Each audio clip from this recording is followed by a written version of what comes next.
Hello hi welcome to பத்து vlogs. இன்றைக்கி ஒரு சூப்பராக வெஜ் புலாவ் ஒன்று பார்க்கலாமா என்னோடய ஸ்டைலில். ஸோ நான் வெங்காயம் கட் பண்ணி வச்சுட்டுருக்கேன், காய்கறிலாம் கட் பண்ணி வச்சுட்டுருக்கேன். இது வந்து தாளிக்கிறதுக்கு பட்டை, லவங்கம், கிராம்பு, ஏலக்காய், அப்புறம் முந்திரி பருப்பு தாளிக்கிறதுக்கு எடுத்து வச்சுட்டுருக்கேன். அதுக்கப்புறம் வெங்காயம், கேரட், பீன்ஸு, பச்சை மிளகாய் 2 பச்சை பட்டாணி இதெல்லாம் வந்து கட் பண்ணி எடுத்து வச்சுட்டுருக்கேன். நெய்யில் மட்டும்தான் நான் பண்ணுவேன் இது. ஸோ குட்டி குக்கர் எடுத்துன்ட்டு அந்த குட்டி குக்கரில் பார்த்திங்கன்னா நெய் விட்டுட்டு அதில் வந்து தாளிக்கிற பொருள் எல்லாத்தையும் போட்டு நல்லா வதக்குறேன். இந்த முந்திரி பருப்பு வந்து நல்லா செவக்க வதங்கணும். அதான் அப்போ தான் வந்து அப்படி சாப்பிடும்போது செம்ம டேஸ்ட்டாக இருக்கும், வாசனையாக. ஏன்னா நெய்யில் முந்திரி பருப்பு வறுக்கும்போது ஒரு வாசனை வரும்ப்பா, அப்படி இருக்கும். ஸோ இது நெய்யில் நல்லா நம்ம வறுத்துக்கிறோம். வறுத்துன்ட்டு நம்ம வெங்காயம்லாம் வெங்காயம் வந்து நான் இன்னும் ஸ்லைஸாக கட் பண்ணி வச்சுட்டுருக்கேன். பொடியாக கட் பண்ண வேண்டாம், நல்லா இருக்காது. ஸோ ஸ்லைஸாக கட் பண்ணி நீட்டாக கட் பண்ணி எடுத்துட்டுருக்கேன். ஸோ வெங்காயத்தை போட்டு நல்லா நம்ம வதக்க போகிறோம். இது கொஞ்சம் நல்லா வதங்கணும் வெங்காயம், அப்போ தான் நல்லாயிருக்கும். கொஞ்சம் நல்லாவே வதங்கணும் வெங்காயம். ஸோ இது வெங்காயம் வதங்கிறதுக்கு நம்ம நல்லா கொஞ்சம் டைம் கொடுப்போம். வெங்காயம் வதங்கணும் நல்லா. அதுக்கப்புறம் வதங்கும் போதே வந்து பச்சை மிளகாவும் கட் பண்ணி எடுத்து வச்சுட்டுருக்கேன்ல. ஸோ 2 பச்சை மிளகா காரத்துக்கு இதுதான். 2 பச்சை மிளகாவையும் போட்டு இப்போ நல்லா வதங்க போகிறோம். முந்திரி பருப்பு பாருங்கள் எவ்வளோ ரெட்டாக ரோஸ்ட்டாக இருக்குன்னு. ஸோ வெங்காயமும் நல்லா ரோஸ்ட் பண்ணோம். அதுக்கப்புறம் வந்து தேங்காய் பாலுக்காக நான் தேங்காய் வந்து அரைச்சி எடுத்து வச்சுட்டுருக்கேன். இந்த மீன்வேல் என்ன பண்ணுறேன், வெங்காயம் நல்லா வதங்கிடுத்து. கேரட்டை, பீன்ஸு, பச்சை பட்டாணி இந்த 3 காய்கறி மட்டும்தான் இப்போ நான் இந்த வெஜ் புலாவில் சேர்க்க போகிறேன்.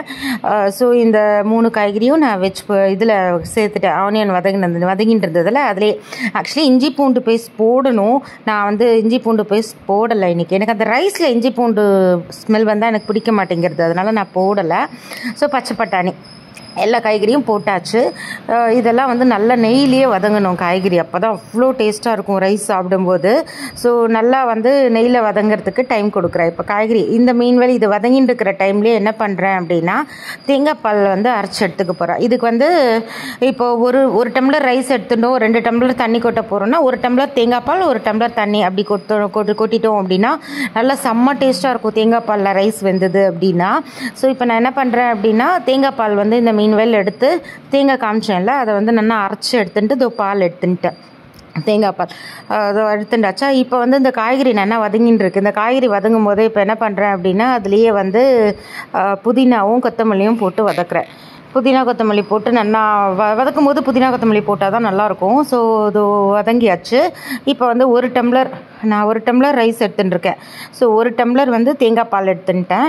அதுக்கப்புறம் வந்து இன்னொரு டம்ளர் வந்து நார்மல் தண்ணி வந்து கொட்டின்ற போகிறேன், அவ்வளோதான். ஆக்சுவலி 1.5 டம்ளர் இருக்குது என்கிட்ட தேங்காய் பால். பேலன்ஸ் இருக்கிற ஒரு 1/2 டம்ளர் வந்து நான் தண்ணியை கொட்டின்றுவேன், அவ்வளோதான்.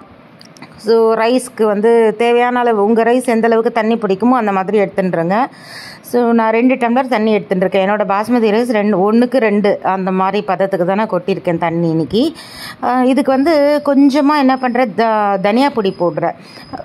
வேறு எந்த மசாலா பொடியும் நான் போடல, இதில் கரம் மசாலா போடல, எதுவுமே போடல. தனியா பொடி மட்டும்தான் போட்டிருக்கேன். காரத்துக்கு பச்சை மிளகாய் மட்டும்தான் போட்டிருக்கேன். ஸோ இது நல்ல ஒரு மிக்ஸ் கொடுத்து ஒரு கொதி வரத்துக்காக நான் வெயிட் பண்ணுறேன். ஒரு கொதி வந்தது அப்படின்னா அவ்வளோதான், வேலை முடிஞ்சது. உப்பு போடுறேன். இப்போது உப்பு போட்டு மிக்ஸ் பண்ணியாச்சுன்னா செம்மையாக இருக்கும் இந்த ரைஸு. இது வெறுமே சாப்பிட்லாம், காரமும் லைட் காரம் நல்லாயிருக்கும். இதுக்கு ரைத்தா தொட்டுன்னு சாப்பிட்டாலே சூப்பராக இருக்கும். இல்லை எனக்கு கொஞ்சம் ஸ்பைஸியாக வேணும் அப்படின்னா ஏதாவது ஸ்பைஸியாக பன்னீர் பட்டர் மசாலா அந்த மாதிரி ஏதாவது ஸ்பைஸியாக கிரேவி ஒன்று பண்ணின்னு இதுக்கு தொட்டுன்னு சாப்பிட்டா இந்த ரைஸ்க்கு செம்ம டேஸ்ட்டாக இருக்கும். அவ்வளோதான், எல்லாமே உப்பும் போட்டு முடிச்சிட்டேன். மூட்டிட்டு ரைஸை வந்து ஆட் பண்ணிவிட்டு குக்கரை போட்டு விசில் போட்டாச்சு, அவ்வளோதான். ஒரே ஒரு விசில் வந்தோடனே நம்ம ஆஃப் பண்ணி எடுத்துட்டோம் அப்படின்னா செம்மையான வெஜ் புலாவ் ரெடி ஆகிடுது. பாருங்களேன் எவ்வளோ சூப்பராக இருக்குது. இந்த கலர் பாருங்கள், அந்த நேச்சுரல் கலர் அவ்வளோ சூப்பராக இருக்குது. கலர்லாம் நம்ம எதுவுமே ஆட் பண்ணல, மேலாக்க கொஞ்சமாக நெய் விட்டாச்சு, அவ்வளோதான். நம்மளோட வெஜ் புலாவ் ரெடி. எப்படி இருக்குது பாருங்கள், அரிசி ஒன்றோட ஒன்று ஒட்டாமல். நான் இன்னும் கொஞ்சம் புதினாவும் கொத்தமல்லியும் மேலே போட்டிருக்கேன் ஃப்ளேவருக்காக, அவ்வளோதான். இது நான் கொஞ்சம் கலரி காட்டுறேன் பாருங்களேன் எப்படி இருக்குன்னு மட்டும் பாருங்கள். ஒன்றோட ஒன்று ரைஸ் ஒட்டாமல் அப்படி வரும். எப்படி கொதிக்க இருக்குது பார்த்தீங்களா, செம்மையாக இருக்கும் டேஸ்ட். அந்த கலர் பாருங்கள் எப்படி இருக்குன்னு, அவ்வளோதான். Rice ready.